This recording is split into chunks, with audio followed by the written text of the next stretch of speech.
Hello, welcome to the Homeostasis and Nervous System Test Help Me video. Quite a tough test in places. Let's see if we can help you make any corrections to this. Missing words are surprisingly difficult actually. Things that students did wrong here. This is a general name given to glands, so we really want what's the system of glands producing hormones in the body. And the rest of this is okay, so two parts, part of the brain up there and it's stored somewhere else, that was okay. Let's move on to question 2. Here we've got ultrafiltration and selective reabsorption, where you're absolutely fine there, and the components of the blood not present in the filtrate, that was okay, so no major help needed there. Some difficulties with this calculation. You've got a number there, 75 milligrams, and we've got so that's a mass. This here is a concentration, milligrams per unit volume, cm cubed, and we've got another quantity there, 1 hour, and then the answer needs to be in cm cubed per minute, so that's the right units there. And we've got a difference in the units here, we've got minutes and hours, so we're going to have to do a conversion of 60 there. So your calculation is how many of these 0.01s go into 75, and that will give you your rate per hour, because that's 0.01 per hour. And now you need to convert it to minutes. So it'll be less per minute than it is per hour. So that's the way they're using that 60. Here on part C, reabsorption of glucose, the cells, how the cells of the proximal convoluted tubule are adapted for this function. So think of the cells, look a bit like Bart Simpson with some things in them. So you can talk about some of the organelles, you can talk about the properties of the membrane, you could talk about things in the membrane that help with transport. So you just need 2 of those.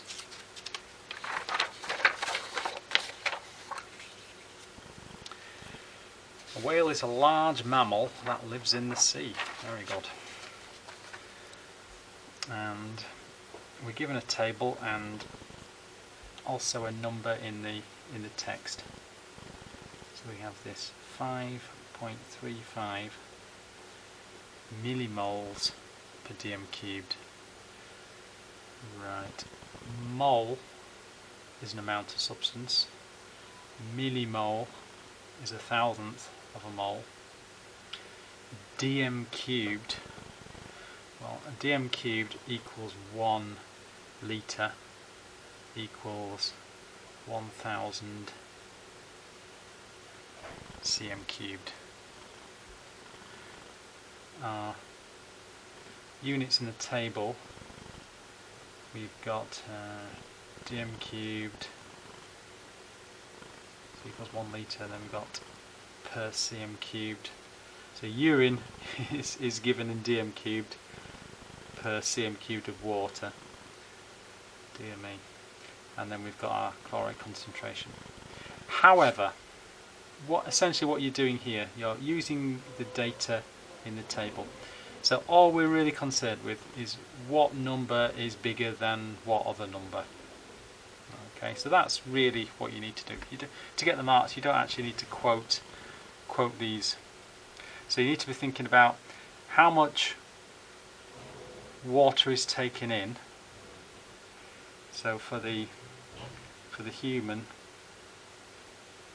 how much water goes in and then how much urine comes out, and that should hopefully help with your answer. One's bigger than the other. Whereas the whale, our whale, how much water's going in, how much urine's going out. How they measure that, I don't know. A very, very large bucket.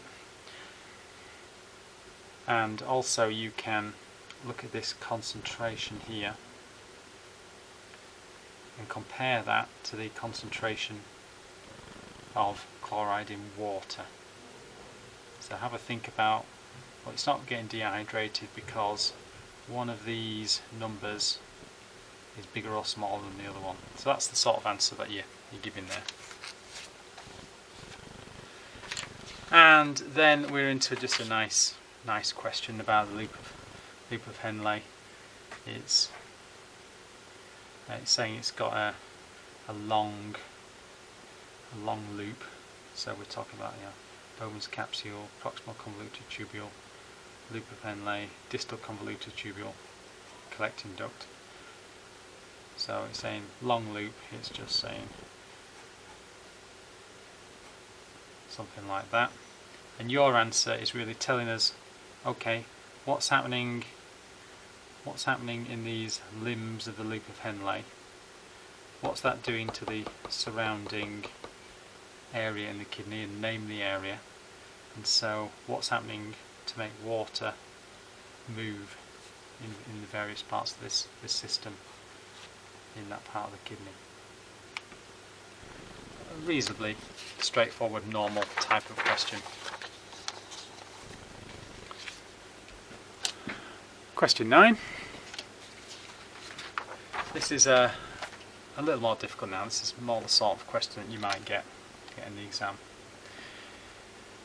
We've got a neurotransmitter, acetylcholine. So that's our ACH that you know about.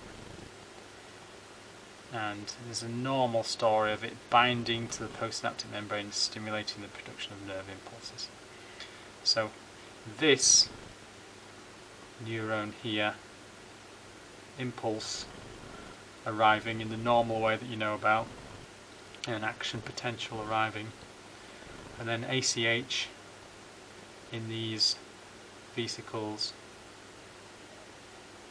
diffusing and released by exocytosis, diffusing across, binding to receptors, opening sodium channels, and then an action potential, depolarization and action potential down the postsynaptic membrane. So if we cover that one up, this is our normal synapse situation. Okay?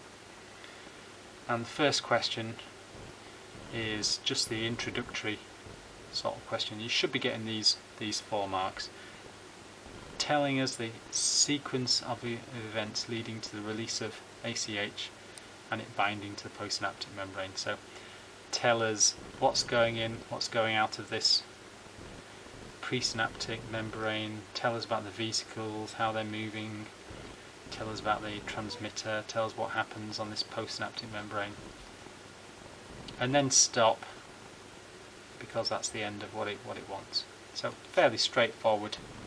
Tell us how a synapse works.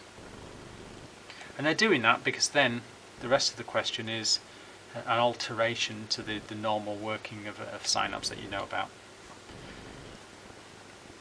GABA. So there's a few questions, past questions with GABA in. Another neurotransmitter. So another neurotransmitter. So another substance that gets released and goes into the synaptic cleft. So just like ACH, another substance released that goes into this synaptic cleft.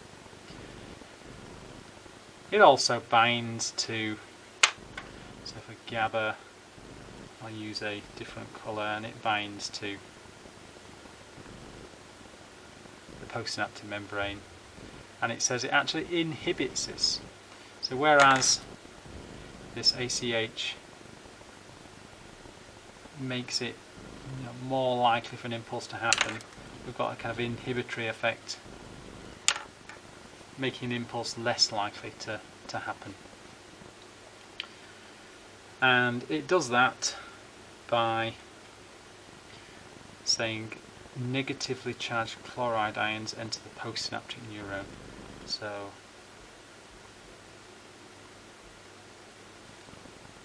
chloride ions entering that postsynaptic neuron.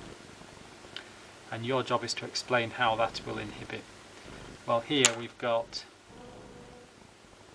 sodium ions entering. So try and talk about, well, we've got minuses going in instead of pluses, so you can talk about thresholds and depolarizations and that sort of thing.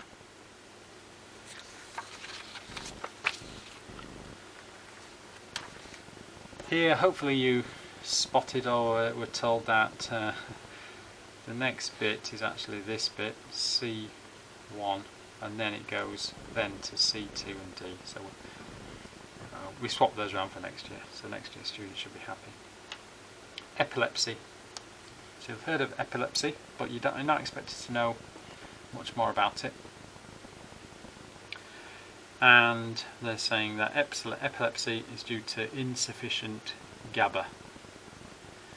GABA is broken down by an enzyme, and we're not too interested in the name. It's got an A's and it does something to GABA, so it breaks it down. And we've got another horrible word, vigabatrin. It's another drug that you don't know about. But here's a killer bit of information. The drug has a similar molecular structure to GABA, and now suggest how it works. So that's your starting position. It's similar to GABA, and so it will also fit into anything that GABA fits into, but it'll presumably not have the same effect. So think back to last year about things being the same shape as something else, and so will fit into the same receptor structure and the possible effect that will have. Okay. Part 2, and then we've got a different form of epilepsy, has been linked to an abnormality in GABA receptors. Okay. So now, if we've got a receptor, I'm just drawing a sort of generalized shape of a receptor that something binds to and then something happens, well, suggest and explain how an abnormality in the receptor might result in epilepsy. And so now we're saying that this receptor now has an abnormality, a different shape, and so what would normally bind to it can't happen. And so then try and think of, well, okay, if that doesn't bind, then what's the next thing that doesn't happen, and what's the effect? So that's the sort of explanation that you're looking for. And I think this bit's just for fun. Epileptic seizure, 2 marks. So we need a part of the brain associated with motor things. So motor neurons, moving legs. So there's a part of the brain there. The answer's sort of in what I said just now. And then which part of the brain is involved in voluntary movement? So the big bits at the front. And then you've got a kind of left and right situation. So which bit of the brain controls which side of the body? So the neurobiology students will possibly have a little bit of an advantage with that question. Over the page, question 3, we have got the classic giant squid axon oscilloscope trace. If you've watched the video links in the PowerPoint, you'll see some giant squids, and you're just drawing the typical normal trace on here. Common errors are not quite starting at the right level for millivolts, or ending at the peak at the right level, forgetting to put the end bit of the trace on, slightly different at the end, making it too skinny usually. So what's the normal length of the in time in milliseconds for the trace?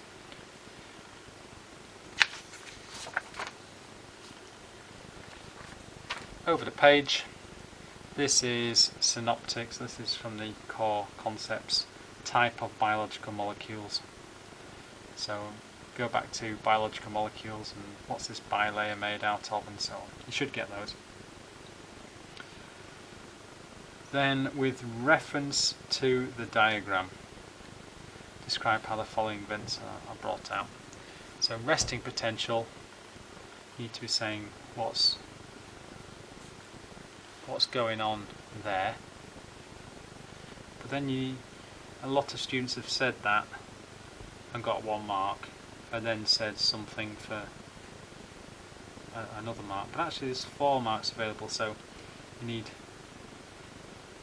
2 points really for each one. So yes, you can talk about this pump and what's happening, but we also need to have another point about what's happening to some of these ions travelling through this membrane. That helps with resting potential. So that helps with resting potential. Depolarization, I think everyone has said something about this area here. And then you need to say what happens next. So tell us what happens there, and then what effect does that have on ions either side of the membrane, and what's moving where. So most students have got 2 out of 4 there, so see if you can get 4.